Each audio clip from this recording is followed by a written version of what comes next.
It didn't begin with shouting. It started with a sound much softer, the gentle ping of a group message, slicing our Sunday peace right down the middle.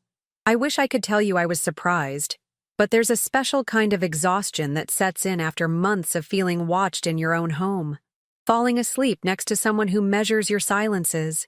My husband, the man who once said he loved my awkwardness, who made me playlists, scribbled hearts in the foggy mirror, played the role of understanding partner at Sunday dinners, had evolved into my jury, my warden, and, as I would soon learn, my prosecutor. But that morning, I still didn't know. Not really. Our house echoed with every click of his phone. He'd look over, catch my eye, and smile in that careful way. I thought maybe it was just another silent battle. Every couple has them. The cold tea, the too loud sighs. But he'd been distant for months, and the space between us had started to feel like another room I didn't have a key to.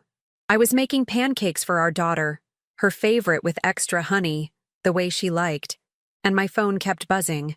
The first message was from his cousin, someone who rarely messaged me directly. "Hey, hope you're holding up. Let us know if you need anything." Odd. Then my aunt. "No one deserves to feel alone.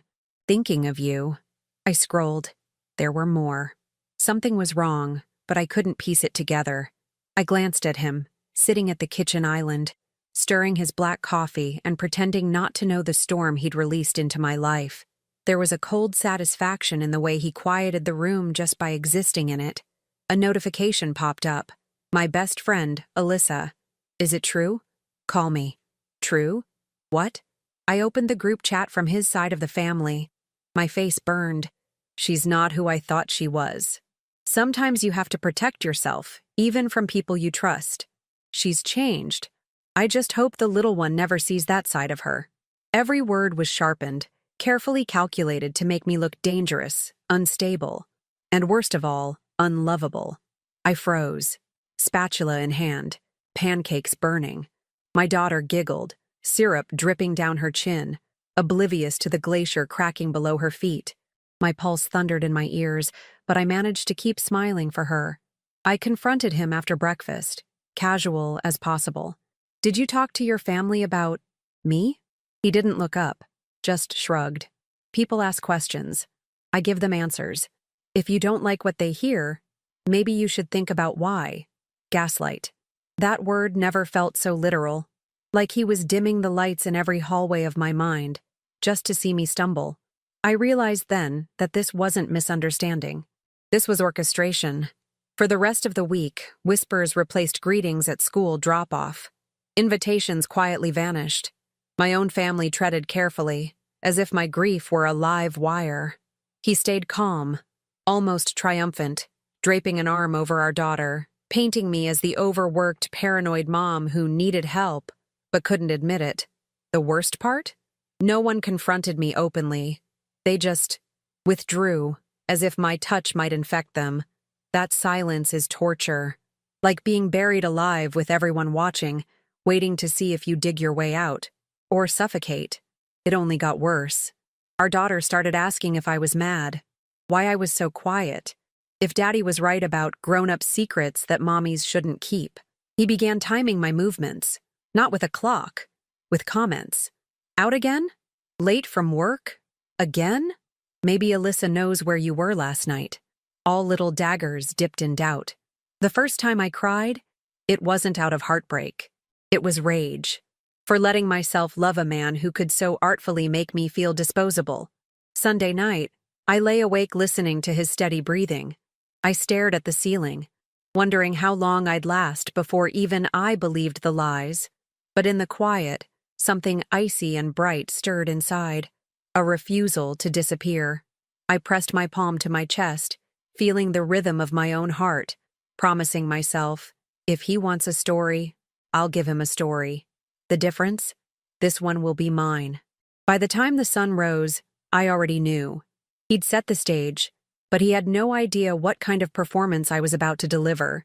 What followed was a masterclass in subtle warfare. He positioned himself as the noble victim, the man struggling to hold together a broken home, posting inspirational quotes about forgiveness, and the truth always coming out. Not a word directly about me. No, he was too smart for that. But the implications, the carefully targeted anecdotes, the meaningful likes on sorrow-filled comments from his family members, it built a web sticky enough to trap anyone not paying close attention. I became the ghost at my own dinner table. He used all the little things, missed appointments. She forgets everything these days, can't count on her. Questioned purchases. Did you really need to buy that? Money's tight. Late evenings. Nothing wrong with a little independence, but every night? Once I overheard him on the phone with his mom. She's just not herself anymore. Sometimes I think she's hiding something. He said it with a sigh, as though lovingly frustrated. The concern of a man who wanted a partner but got a stranger. Neighbors who used to wave at me now only looked away or offered tight, pitying smiles. My daughter's teacher asked gently if everything was all right at home. My best friend, the one I'd once called at 3 a.m. over a breakup, started replying to my texts with single emojis, never words. I tried to explain to Alyssa, it's all made up. He's twisting everything. But her response stung more than silence. Are you sure you're not just stressed? Maybe you're reading into things too much. One by one, doors closed, and he watched it all, never gloating openly, but never once stopping the rumors. Every social event was another performance of my supposed failings, with him as the long-suffering hero. I reached out to my own family. Desperate. They hesitated, asking if maybe I'd been difficult lately, just honestly. Even my mother, who once insisted I was the strongest person she knew, kept suggesting self-care podcasts and asked for space until things were clearer. If pain makes you stronger, I should have been a superhero. At home, he'd say little things, all loaded with venom. You should rest. You look exhausted. It's making you forgetful. Maybe see someone about your nerves just to be safe. You know they say stress can make you do irrational things. Like a frog in gradually boiling water, I didn't realize how deep I was until my blood felt scalded. He ramped up the stakes, canceled my credit card by mistake, lost the spare key to my car, hid my phone charger, deleted accidentally a months-long thread with Alyssa that could have proved I wasn't where he claimed on certain dates. But I kept notes.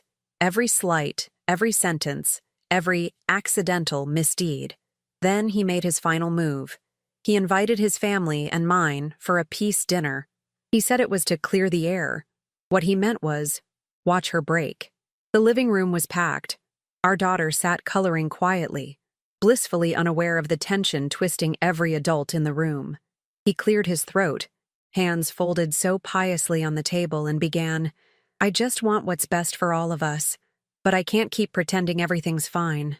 I'm worried about her. She's changed. There are secrets, things she won't tell me, things she isn't telling you. His mother gasped, covering her mouth like an actress in an old drama. My own father shifted, unsure who to defend. It felt like an execution. And as the accusations flew, I stood there, painted as the woman who'd lost her mind, while every kindness I'd offered this family was thrown back in my face. He finished with, I think we need a separation. For her sake. For our daughters. Until she can get better. That was the moment I almost broke. But something icy inside wouldn't let me. I looked around the room and knew nobody was coming to my rescue. The only person who could rewrite this was me. When the night ended, everyone left in silence, whispering to each other, glancing back at me. The spectacle, the warning sign. In my own kitchen, I finally whispered, I gave everything for them, and they discarded me like nothing. But it wasn't grief that stayed with me as I crawled into bed. It was strategy. Because one thing they all forgot. You don't corner someone who's been documenting every twist of the knife. You'd be amazed at how much you can plan while pretending not to notice you're being erased. There's a clarity that comes from being underestimated, as if invisibility itself sharpens your vision. They forget you're there. They forget you're listening. He thought he had me. He thought I was falling apart. But what he was actually seeing was me withdrawing, quietly boxing every memory, collecting every receipt, and making my mind a fortress. I found myself waking up before dawn, poring over calendars, messages, receipts. I built a little archive on a cloud storage account he didn't know about. Bank statements, digital voice memos, for shopping lists. But really, I'd hit record during our arguments. Even screenshots of bruised friendships, time-stamped texts, half-hearted apologies. The flurry of concerned messages that arrived too late to be genuine. It's a bitter thing, proof. It's Hope's corpse, cold, heavy, and unimpeachable. I confided in just one person. My coworker Mel, a woman with a poker face and a lawyer's instincts. She listened, really listened, without judgment, and then offered a simple question. Why not flip the script? Not in private, in public. A wild idea sparked. I'd been so determined to protect myself that I'd left the world to be painted by his brush. What if I let the light hit every ugly corner? I started working late shifts, but not for money. No, I scheduled meetings with people who had nothing invested in his lies. A therapist, for documentation. A mediator. A legal advisor. I spelled out the gaslighting, the rumors, never embellishing, always precise. Mel quietly introduced me to her cousin, who worked for a popular local morning show. They love real drama, Mel said, her voice as dry as autumn leaves. Give them something to talk about. I didn't rush. Every day I played my part. Tired, withdrawn, a little clumsy, just enough to keep his guard down. But inside, every snub, every whisper, every microaggression added another brick to my plan. And then, a gift. He left his laptop open one night, mid-message to his brother. I saw his whole chain of gossip, carefully written to always seem concerned. But what he didn't realize, he'd forwarded a lie about me and attached a work document, one marked confidential from his own boss. I printed it, tucked it away, and smiled to myself for the first time in months. What nobody realized was that I'd been planning my own reveal for weeks. Quietly, methodically. The morning show confirmed a live Sunday segment. How social media misinformation ruins lives. They wanted a victim, a villain, a real story. They didn't know how real mine was. I sent the invitation link to all our relatives, his especially. Join me live. I need your support. No details. Just enough to pique curiosity. I called my therapist and asked her to watch too. She agreed, shuffling her schedule, hearing something in my voice that meant this wasn't just another venting session. The week moved in slow motion. At home, the mind games escalated. He pressed harder, latched my car keys to his ring, asked for updates on my activities, and scheduled childcare for my own good. He even tried to get me to sign over joint bank account access, just to take the pressure off you. Each move, I logged, filed, and smiled. Sunday came, and I dressed simply. No melodrama, just calm. I gathered my evidence. Copies of messages, screenshots, appointment verifications, the accidental work document, and my keys, which I'd duplicated weeks earlier. The acid in my humor bubbled up as I left, watching him craft his worried face in the hallway mirror, ready for yet another performance where everyone would comfort him. When I entered the studio, the producer raised one eyebrow at my folder. You brought receipts? All the ones that matter, I replied. The segment started slow. The host set me up. We're here today with someone whose life was nearly unraveled by lies spread online. Tell us, what's it like to watch your reputation fall apart? I looked right into the camera, voice steady. It's like drowning where everyone you love comes to the pool, not to save you, but to comment about your stroke form. The chat exploded. The host pressed on, sharp. But these rumors, can you prove they're false? I slid my folder forward. Every rumor has a source. Every lie leaves a digital footprint. Some of them even incriminate their messengers. I showed screenshots, his messages, his slip-ups, the proof that I was exactly where I said I'd been. Every day he claimed otherwise. The host's jaw actually dropped. And your husband? I finally let the humor out. He makes a great character witness for himself. Shame real life isn't a courtroom drama. I ended the interview by flipping his narrative on its head, thanking those who stuck by me while warning viewers. No one's reputation is safe if we let storytellers craft villains before hearing the other side. When the cameras cut, the producer whispered, "This could go viral." All I could do was smile, because what he never saw coming was that I spent months preparing for this Sunday, while he spent months playing the hero. And now, the real story wasn't just out, it was live. By noon, the internet was exploding. My inbox flooded, old friends apologizing, colleagues in disbelief, even distant relatives who'd never chimed in before offering tearful voice notes and shaking written apologies. The narrative had swung, and this time, I was steering. He came home mid-afternoon, face pale, questions heavy, hands trembling. He saw the open laptop on the counter, dozens of messages pouring in, the link to the live segment topping the search results for both his and my names. "What did you do?" His voice cracked. Less an accusation, more a plea. "You've ruined everything." But I stayed calm. Iron in my bones, ice in my veins.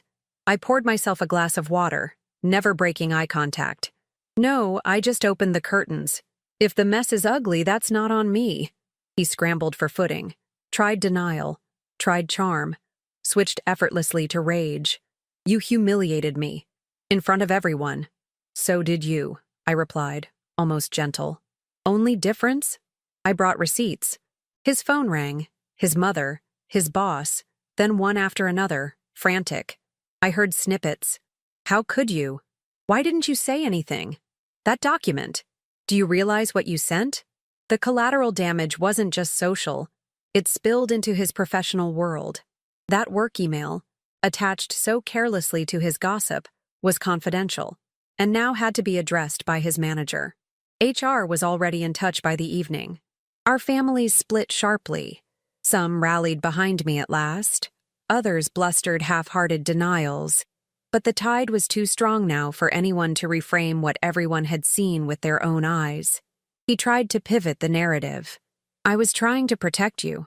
You were unstable." I offered a wry smile. That's what every magician says when the trick goes wrong, isn't it? He realized he'd lost control. And maybe for the first time, the mask cracked. He sat down, stunned, holding his head like the walls were closing in. There was a sense of poetic justice in how quickly his web unraveled. Friends who'd turned their backs texted me with sheepish questions or simply, "I'm so sorry." Alyssa left a message that sounded almost choked with regret. "I watched it live. I'm sorry I doubted you. Please, call me." Even his own brother reached out. "You didn't deserve that. I hope you land on your feet." In the days that followed, the consequences grew sharper. His company suspended him for breach of protocol. The family group started debating, not about me, but about the ethics of what he'd done. No more whispers, just loud, public fallout. I filed for a separation. My lawyer, recommended by Mel, watched the segment and told me I'd made her job blissfully easy. Documentation, testimony, motive, all laid bare before an audience that had once only known my husband's version.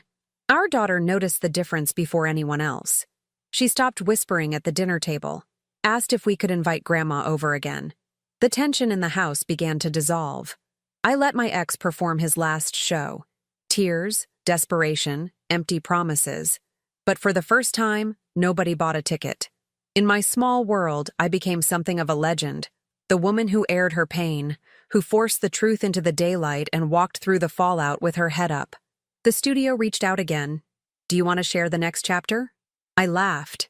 A real belly laugh. The first one in months. "You'll know it when you see it," I replied. But quiet victory is sweeter. Seeing him unravel live was enough. I had nothing left to prove. Some called it vengeance. I called it correction. Justice rarely comes with trumpets. Sometimes it's just a steady, measured voice, speaking into a camera, while the whole world finally listens.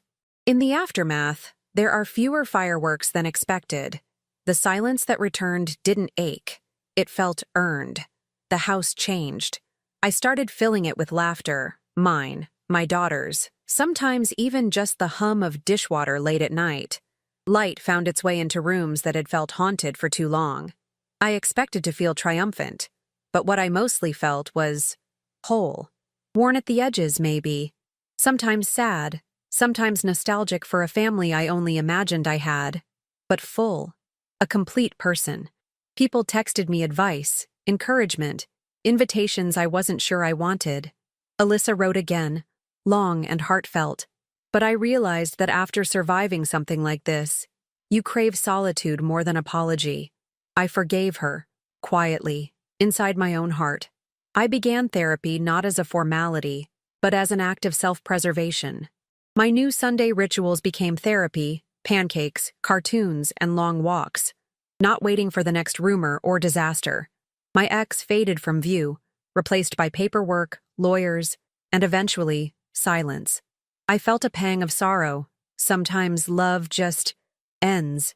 And that's not a crime or a headline. It's part of life's rude curriculum.